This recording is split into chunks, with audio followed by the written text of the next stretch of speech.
Good morning, everyone. Our topic for this Values Restoration program is about self reflection and analysis to be presented by the ORD. Self reflection is the ability to witness and evaluate our own cognitive, emotional, and behavioral processes. In psychology, other terms used for the self observation include reflective awareness and reflective consciousness. Self-analysis is a process where a person attempts to know and understand oneself in order to explore possible changes which can be implied in one's character, personality, and motives. Simply put, self-reflection, also known as personal reflection, it is about taking the time to think about, meditate on, evaluate, and give serious thoughts to your behaviors, thoughts, attitudes, motivations, and desires. It's the process of diving deep into your thoughts and emotions and motivations and determining the great why behind them.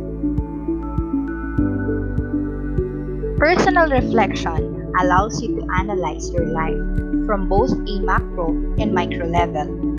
At a macro level, you can evaluate the overall trajectory of your life. You can see where you're headed, determine whether you're happy with the direction, and make adjustments as necessary. At a micro level, you can evaluate your responses to particular circumstances and events. Practicing self-reflection takes discipline and intentionality. It requires pressing pause on the chaos of life and simply taking the time to think and ponder about your life, which is not an easy thing for many people to do, but it's an incredibly valuable practice. Self-analysis is the first step toward every goal, target, or height of success the one wants to reach, because the journey starts within ourselves. Self-analysis gives us a roadmap to become the kind of person we want to be, because it opens a way to think about ourselves and everything else which has made us what we are today. And when we analyze ourselves, we know everything about ourselves that need to be changed or improved within ourselves in order to grow.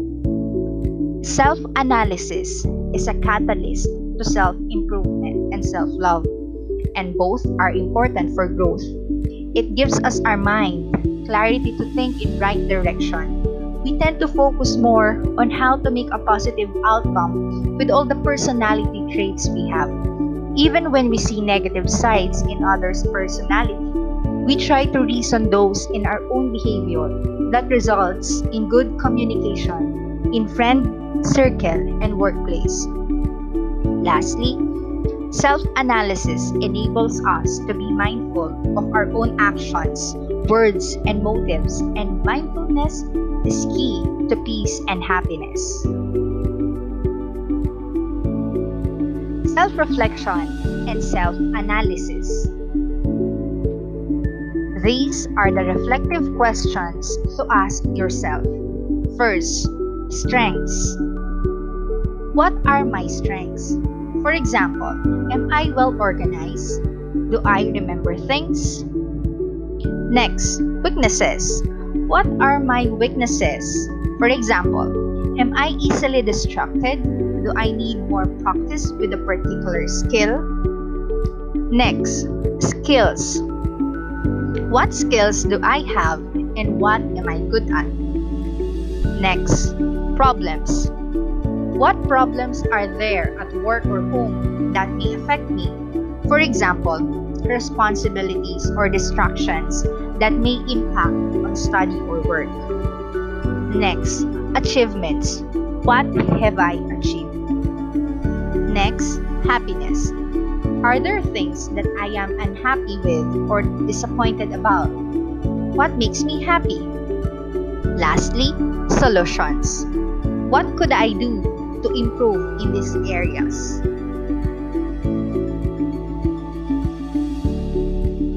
According to Ian Lavanzant, the journey into self-love and self-acceptance must begin with self-examination. Until you take the journey of self-reflection, it is almost impossible to grow or learn in life.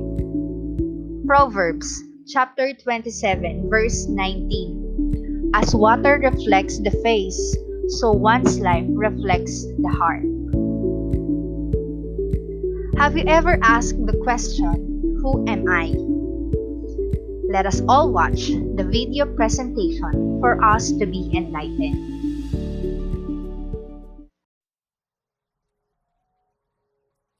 Over a lifetime, all of us change to an extraordinary degree. From a physical perspective, we start off as a little bundle about 50 centimeters high with cherubic features and elastic soft skin, and then we may end up, some 90 years later, as a stooped, grey, liver-spotted, 180 centimeter high structure. In the intervening period, every single cell in our body will have been replaced, often many times over, and will have gone through all kinds of experiences that perhaps leave almost no trace in memory. The 25-year-old won't remember most of what the 5-year-old felt so strongly about.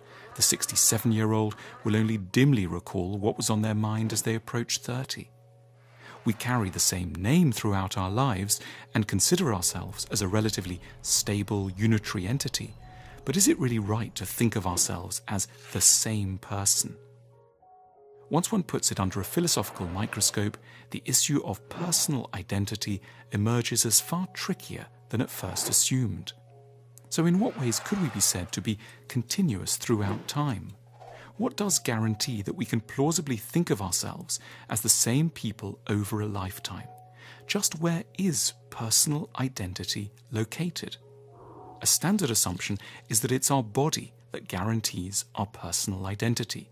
This is the theory that a key part of what makes me me is that I'm housed in an identical body. But philosophers like to push this assumption around a little. Imagine if I lost all my hair. Would I still be me? Yes, sure. What if I lost a finger? Yes. A leg? Definitely. Now, what if a malevolent demon appeared and told us that we'd have to lose every part of our bodies, but could keep just one bit? Which bit would it be? Few of us would pick our elbow or belly button. Almost all of us would pick our brains. Now that tells us something interesting. We assume implicitly that some bits of our bodies are more me-ish, closer to the core of personal identity than others. And the most me-ish of all the bits are our brains. Christianity runs a version of this thought experiment. It asks us to think what will happen after our death, and it imagines a separation of the body, ultimately not that significant, and the ongoing survival of a more modest, precious bit that it calls the soul. There's another version of this thought experiment that two lovers can play.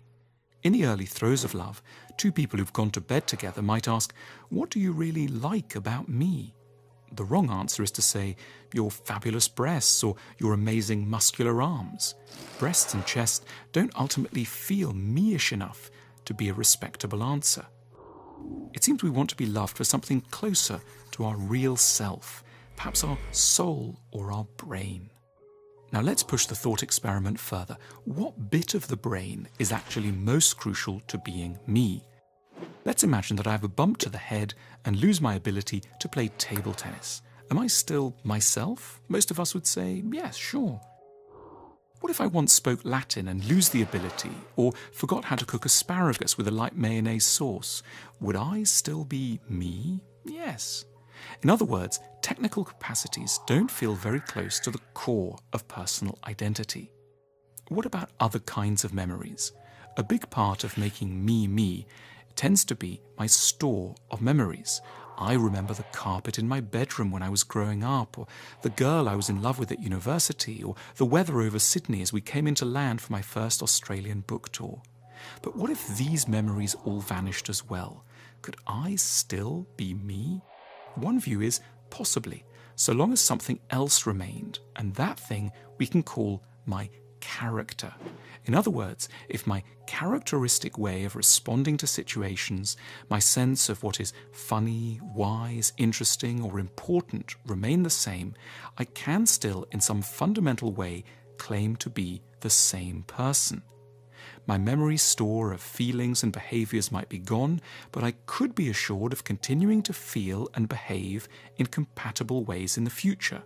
Those around me would need to keep reminding me of stuff that had happened, but they would still recognize me as me. A fascinating idea comes into view. Personal identity seems to consist not in bodily survival. I could be put in somebody else's body or live in a jar and still be me, nor in the survival of memory. I could forget everything and still be me, but in the survival of what we're here going to call character. This is an idea attributed to the English philosopher John Locke, who famously wrote that personal identity is made up of what he called sameness of consciousness. If a demon offered us a choice between remembering everything but feeling and valuing very differently, or feeling and valuing the same sorts of things but remembering nothing, most of us would, Locke suggests, choose the latter. So, if we have to boil personal identity down to its essence, it seems to come down to values, inclinations, and temperament. Let's think of death with all this in mind. The standard view of death is that it's sad because it means the end of our identity. Now, it certainly does mean the end if we identify identity with the survival of our bodies or with that of our memories. But if we think that who we are is to a large degree about our values and characteristic loves and hates, then we are, in a sense, granted a kind of immortality, simply through the fact that these will continue to live on in our species as a whole, lodged here and there outside of their present home. Perhaps what we have learnt to call me was only ever a temporary resting place for a set of ideas and proclivities that are far older and are destined to live on far longer than our bodies. We might attempt to be less sad about death by letting go of the idea that we are a particular constellation of physical features. We are always, in a sense, far longer lasting, far more transgenerational as a bundle of inclinations and ideas. We will continue to crop up and live wherever those ideas that are most characteristic of us will emerge, as they must, in the generations that are to come. Focusing in on questions of identity has the paradoxical and rather cheering effect of making us both less attached to certain bits of us and more confident that the really important things about who we have been will survive in a way long after our bodies have returned to dust and our memories have been obliterated.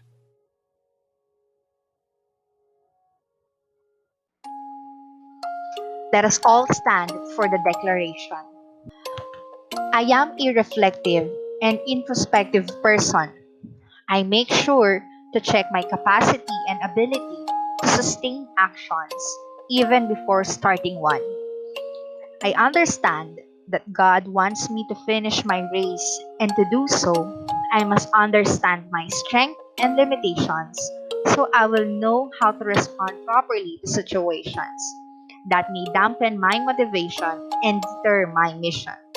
I shall set a good example of how to assess my own capabilities and encourage my peers and colleagues to also look into themselves before rushing into any decision. I shall likewise examine how strong I am connected to God because I know that it will save me from perils of presumption and prejudice. For the prayer, in the name of the Father, and of the Son, and of the Holy Spirit. Amen. Heavenly Father, thank you for giving me the chance to know myself, my strength and weaknesses, and the grace to use them to glorify your name. I am aware that one important key to establish good relationship with my fellow men is being able to understand my own self, as it allows me to deal with each type of personality according to the will of God. Make me sensitive to your prodding and prompting as you expose who I really am before you. Let me gauge myself based on your precepts and not according to the standards set by men. However, let me not be dissuaded from raising my standard of excellence because of my weaknesses. Rather, let me rise up to the occasion and overcome them with your help. Amen. That is all about self reflection and analysis. Thank you and good day.